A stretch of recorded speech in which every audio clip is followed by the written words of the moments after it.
Thank you, sir. The National Executive Officer of the Reserve Forces Day Council and Deputy Chairman, Lieutenant Colonel John Moore, to our distinguished members of Parliament in both federal and state spheres here today, our National Chairman of the Boer War Memorial Association, Colonel John Haynes, and I think other distinguished guests, ladies and gentlemen all. I accept with great pride today, and also as a descendant of an Anglo-Boer War veteran, the opportunity extended by the Reserve Forces Day Council to speak to you for a short time with a resume of the Anglo-Boer War, with particular reference to Australia's involvement in that momentous conflict of just a little over a century ago. The war saw the deployment of around 16,000 troops from Australia direct, and some 6,500 who joined later in South Africa. In total, approximately 23,000 Australians. They consisted of categories such as cavalry, infantry, which became very mounted as soon as they hit South Africa, artillery, medical personnel, including nurses, and other army personnel. They came from all Australian states, which were then, of course, colonies. Many were serving as part-time soldiers who came from either our cities, towns, or from the far and wide rural areas. And of course, many had those needed basic bush skills.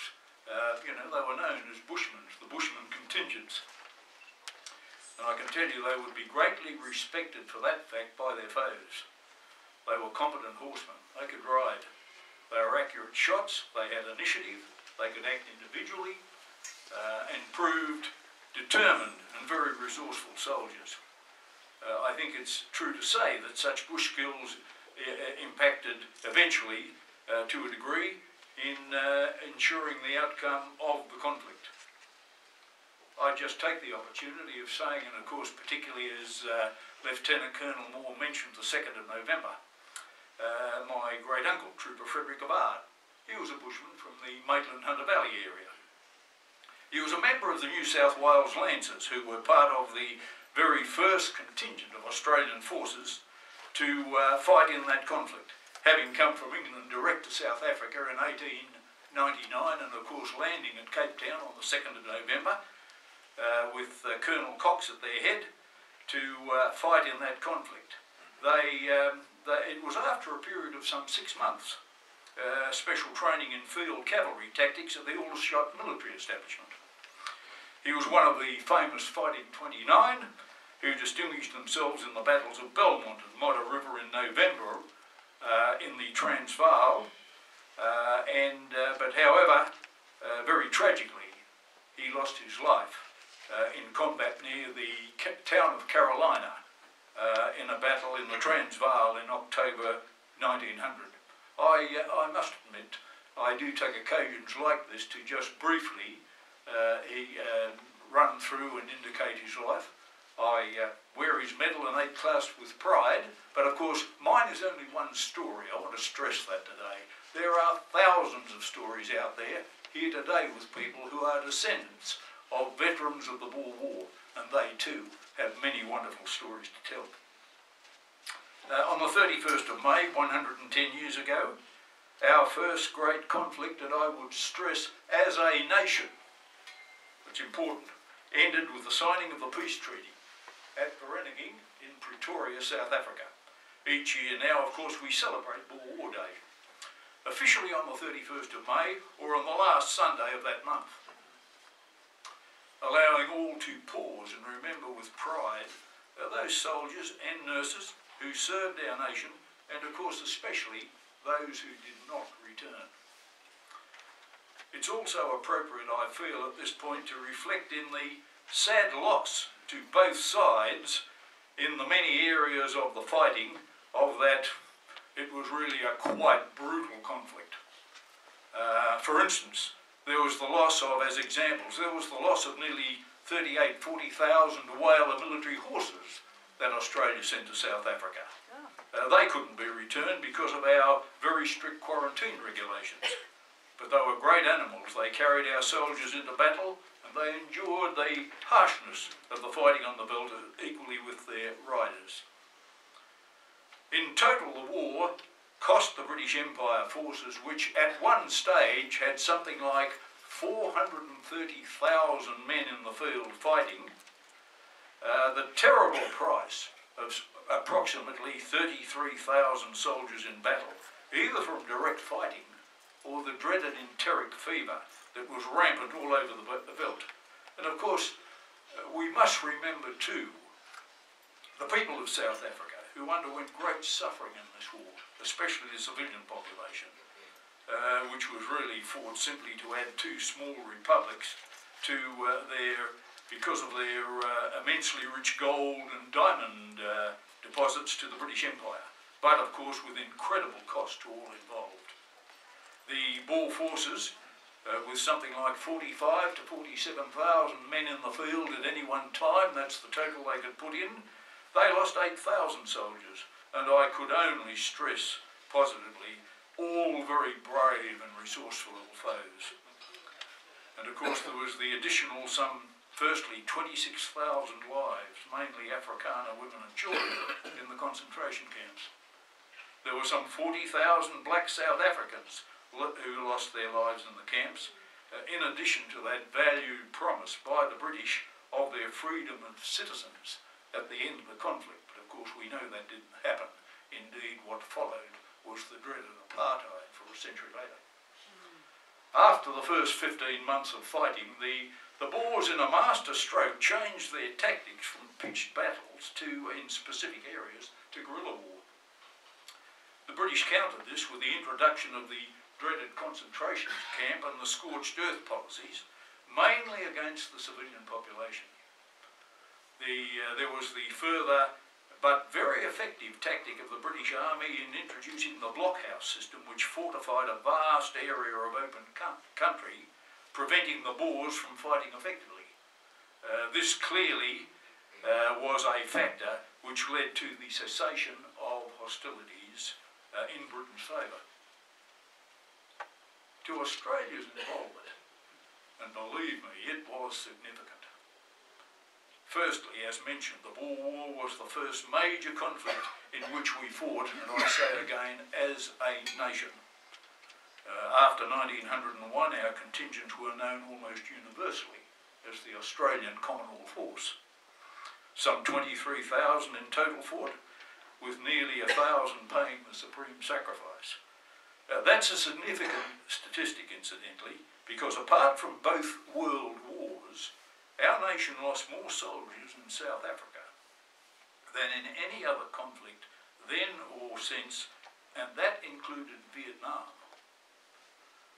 Also, for the first time, 60 of our army nurses served to aid the sick and wounded, very often under very harsh conditions in the field. And also, a very important fact, close association with over 6,000 New Zealand troops in battle, and they were fighting continually side by side, led so many in the years and the decades ahead to say, and I quote, they really were the first Anzacs. During the conflict there were many examples of sheer bravery of our soldiers. 6 Victoria Crosses were awarded. 3 of our army nurses were awarded the Royal Red Cross Service Medal, and over 140 other awards were made to our soldiers for bravery and other special services in the field. We can stand with pride too when we think about the words of that great writer Sir Arthur Conan Doyle in his comments on in the London newspapers concerning that great battle of the Eland's River Post, the stand which Australia's forces in the main took the credit for and justifiably deserved. In that siege, Conan Doyle wrote in the London paper, and I quote, it's a wonderful quote, "When the ballad makers of Australia seek for a subject, let them turn to Eland's River, for there was no finer fighting in the war." And finally, of course, many of our soldiers and officers in World War I, only 13 years later, were men who had obtained valuable fighting experience in the Boer War. and they proved competent leaders and soldiers in that great conflict later in areas such as, and we know, Gallipoli, Palestine, and of course the broad reaches of the Western Front in France.